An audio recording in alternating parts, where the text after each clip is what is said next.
So let's kick this thing off with how long have you been in your current role? I've been in my current role for about 2.5 years. So I joined Sage in July 21. And you joined into this role? Yes, I joined into this. Well, no, actually, the role was created. So I was the first chief commercial officer at Sage Hospitality. It was before the setup was a little bit more in the traditional, more siloed way, which obviously we're trying to eliminate, by having the commercial role. Yeah. So what was the impetus for creating that role? Do you know the backstory? Yeah, no, it's got something to do with, being future looking and company growth, of course, as well, right? Sage was at a stage where they already knew that the growth of the company is only going to happen within the lifestyle space. That's really where most other third-party management companies, they're more opportunistic in terms of the kind of business that they're going after in terms of new properties. And we said we really want to zoom in on the lifestyle space. So we knew that we needed a specific team for that. In order to really do well on the lifestyle space, you need to have a very, very solid marketing team beyond just sales and revenue management, which is obviously a given. And, just have subject matter experts in that. And on top of that, obviously, dismantle the silos that had been created over the years between those three disciplines. Those are really the two objectives, to come in and build a team that supports the growth and to make sure that we have a unified commercial strategy that we're driving for the company. So all three, sales, marketing, and revenue roll up to you? Yes, correct. That's correct. It's very interesting that in a lot of these conversations that I'm having, marketing's kind of pulled in from over there more than sales and revenue. And I don't know if you have any thoughts on, marketing a hotel or a group of hotels, it can be pretty unique. It's pretty complicated.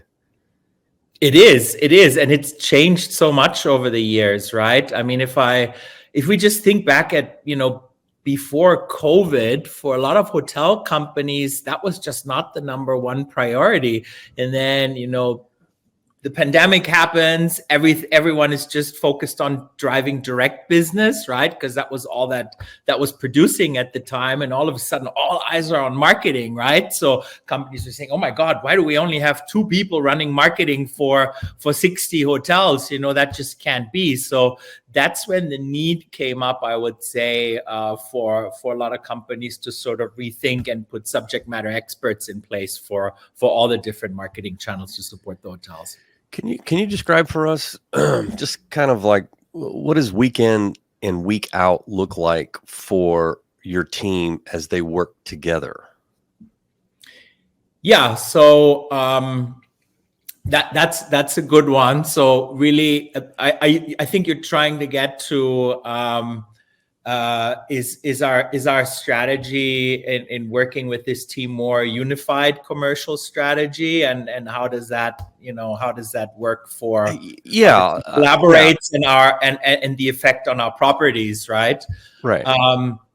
It's a complex answer, I would say. I think while we have a unified commercial vision to serve our, I think, 27 different owner partners and 62 hotels, we can't always have the same level of unified commercial support from the team, that's trying to give an equal amount of love to all of our properties, of course. But we know that not all properties and not all problems are created equal, right? Especially if you're looking at the Sage portfolio, even though, we've really zoomed in on the lifestyle space, our portfolio is still very diverse. If you look at we have smaller boutique hotels, like the Morrison House in Alexandria with less than 50 rooms, to a Hotel Van Zandt in Austin. That's a gorgeous independent with 300 plus rooms. And then we have a lot of branded hotels. We've got the only franchised Ritz-Carlton hotel in the US on the luxury side. So all of that kind of requires a different level of expertise and involvement. So I would say, while our team is challenged to look at each hotel individually, what does this specific hotel need to be successful, right? So then we normally take a macro approach, looking at opportunities in the market, and success stories from our other hotels and restaurants as well across the country, because that's, again, an insight that you don't have as a single property.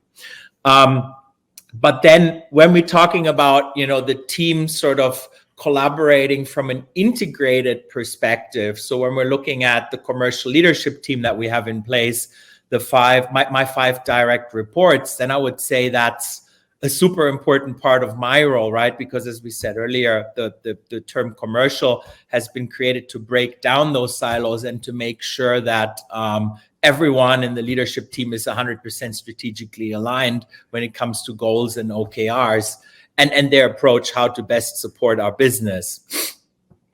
Yeah. I hope that answers the question somehow. Yeah. Again, everyone has different functions, but it's about, again, my job is making sure that they're all kind of pulling on the same rope when it comes to supporting the business, that those 3 departments are unified. Right. So, organizationally, like, how many people are on your commercial team?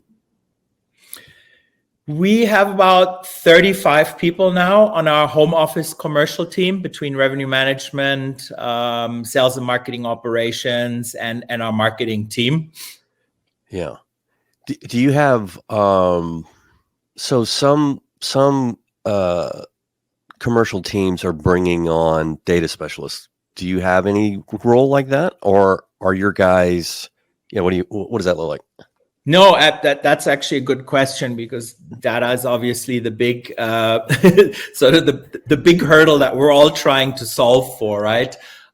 So outside of the commercial team, first of all, we have a small but mighty BI team at Sage, who report into IT at our company. So they do a lot of report creating, consolidating, and all of that for departments across the board. So we work very closely with them. Then we also have a data expert on the sales side, who's our systems expert, who can pull all the different transient and group data, group pace, and so forth from all the different systems that we're working with, right? Because we're not a pure Delphi company. We also work with the Marriotts and the Hiltons and the Hyatts of this world, so aggregating the right data from all these systems is very important for us, obviously, to be strategic. And then on the revenue management side, we also have a corporate analyst who helps us, to aggregate the right data. Is that a sort of a satisfactory level in terms of getting all the right data aggregated? I would say no. We probably have a satisfactory level of having the right team members in place for that. But to find the right platform, that really brings together I think I have a list of more than 30 different data sources, that we're trying to bring together, to break down all of those silos that we pull our data from. That's still something that we're trying to solve for, and that's high on the priority list for 2024. Yeah. Is that like just typically managing a bunch of spreadsheets and reports? Everybody meets once a week and kind of hash it out, or what does that look like? Yeah, no, I mean, we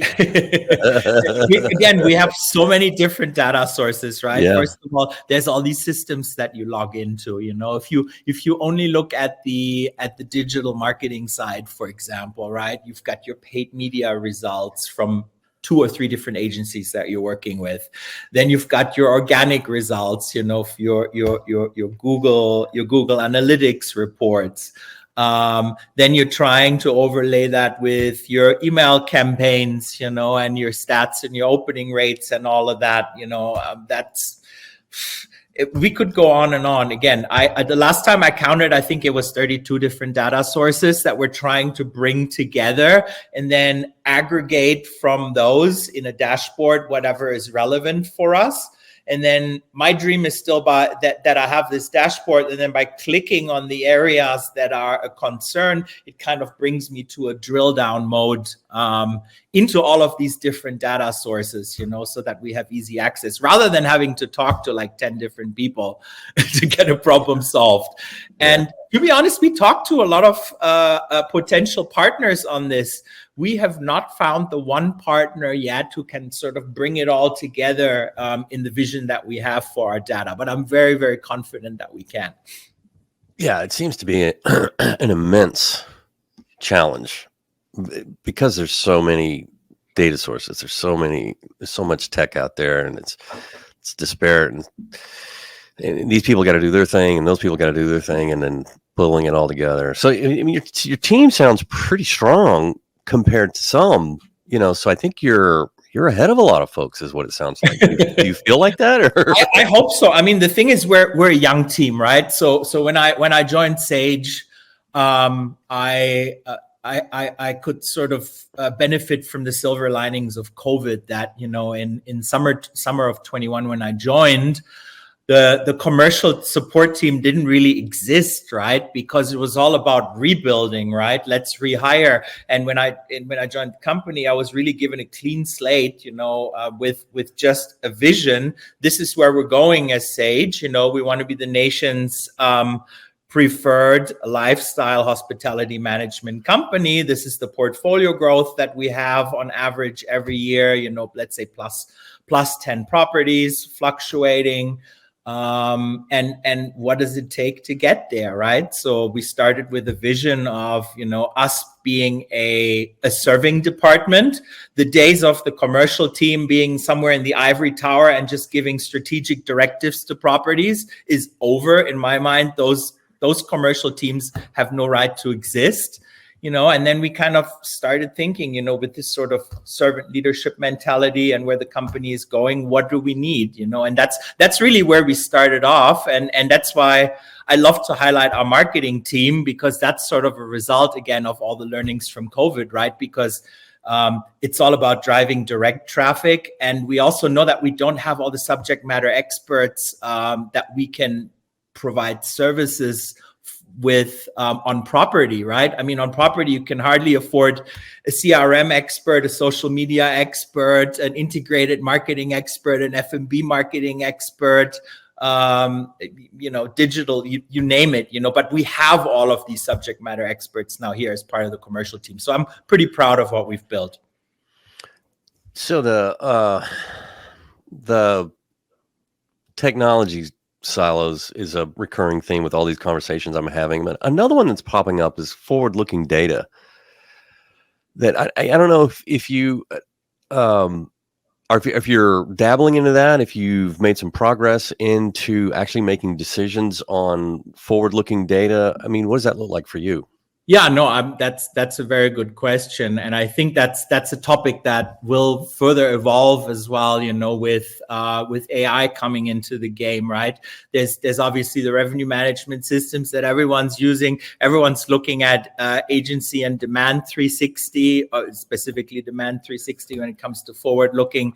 But what I am really excited about is, again, once AI really comes into the game and revenue management systems go beyond what is just, a bunch of algorithms that are based on, 2 to 3 different data sources. Once it brings in, stuff that we can find on the internet, like travel behavior or flight bookings and cancellations in your main feeder market, how does that get influenced by weather, by the stock market, by whatever variables you can bring in, it just makes your predictive analysis so much more robust, and obviously there's no programs out there yet that give us a tailor-made ready solution, but I'm sure that we're going to get there over the next couple of years. Yeah. So that's what we're pretty excited about. But again, when I'm talking about those 32 different data sources that we're looking at integrating when it comes to BI reporting, the forward-looking data sources are definitely part of that. Yeah. And we're also meeting as a team on a regular basis, just Just like our properties that have weekly commercial or revenue strategy meetings where they should spend a minimal amount of time of analyzing the past, but a maximum amount of time discussing forward-looking data and strategy. We're doing that on a corporate level as well.